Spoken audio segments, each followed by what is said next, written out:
Jakin aldizkariari buruz hitz egin behar dugu orain. Juan Mari Torrealda izan da orain arte fundazioko lehendakaria. Martxoan aldaketak egiten hasi ziren eta gaur oraintxe bertan ari dira zuzendaritza berria aurkezten Hernaniko Galarreta auzoan. Naiara Gago, arratsaldeon, baldakigu zuzendari berriaren izena. Arratsaldeon Ibon eta ikusentzuleok, eta adi esklusiba bat emango dugu eta gure saioan, Euskal Herria zuzenean saioan.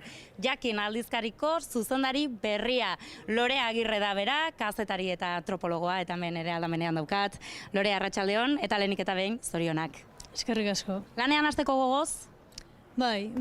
Ilusio handiakin, proiektua aurrera ateratzeko asmoekin, horrelako talde eder batekin gainera ilusionatua eta konbentzituta gure apustua aurrera aterako dugula eta benetan gustora.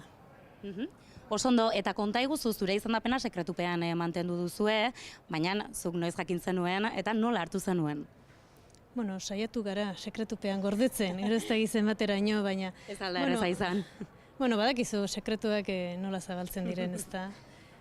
Nik hau okerrezpanagoa urtengo urte hasieran, urtarria otsaian edo Juan Marik proposatu zidan, egia esan, sorpresa hartu nuen, baina esan zidan momentuan, ordurako barruenak esan zidan, bai, hala ere esan nion emaidazu astebete, eta erantzungo dizut. Badazpada. Bai, badazpada, momentuko impresioak batzuetan ez dira gero mantentzen eta, baina, bai, sentitu nuen sinisten nuela proiektu horretan, eta jakin badela nere tokia. Eskerrik asko Lorea gurean izateagatik, zorionak berriro ere, eta oraintxe bertan gonbidatu guztiak ateratzen ari dira, koktel berezi bat prestatu digute Ibon, eta zu ere nahi badezu gonbidatuta zaudete.